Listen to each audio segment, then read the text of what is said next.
আসসালামু আলাইকুম। ঢাকা বিশ্ববিদ্যালয় ভর্তি পরীক্ষায় প্রশ্ন করেছে পেয়ারা শব্দটি কোন ভাষা থেকে উৎপত্তি? এটার উত্তর হচ্ছে এই ভাষাটি শব্দটি পর্তুগিজ ভাষা থেকে উৎপত্তি। এটা আমরা কীভাবে মনে রাখবো? এখানে খেয়াল করুন, পেয়ারা শব্দের শুরুতে প আছে এবং পর্তুগিজ শব্দের শুরুতেও কিন্তু প আছে, অর্থাৎ প কমন রেখে আমরা এই দুটো শব্দ মনে রাখতে পারি। ঠিক সেরকম আরও অনেকগুলো শব্দ আছে যে শব্দগুলো শুরুতে প আছে এবং সেটি পর্তুগিজ ভাষার শব্দ, সেগুলো আমরা মনে রাখতে পারি।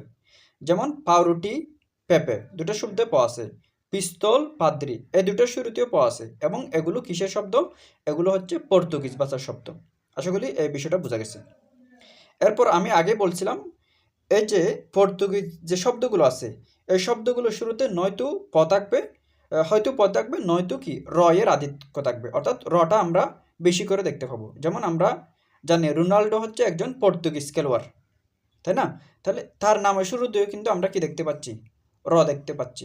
তাহলে আমরা র এর আধিক্য এবং যে শব্দগুলো পর্তুগিজ ভাষা থেকে আগত সেরকম কয়েকটি শব্দ দেখি। যেমন আচার, এখানে র আছে। আলকাত্রা, আলমারি, কেরানি, গির্জা, আনারস, কামরা, বারান্দা, এই সবগুলো শব্দ কিন্তু কি আছে?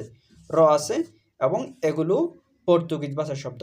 এগুলো যদি আপনারা প্র্যাকটিস করেন বারবার, এভাবে আসার, আলকাত্রা, এভাবে যদি র এর আধিক্যটা আপনি বারবার আপনার কানের মধ্যে দেন, তবে আপনার বিষয়টা মনে থাকবে বলে আমি আশা রাখছি।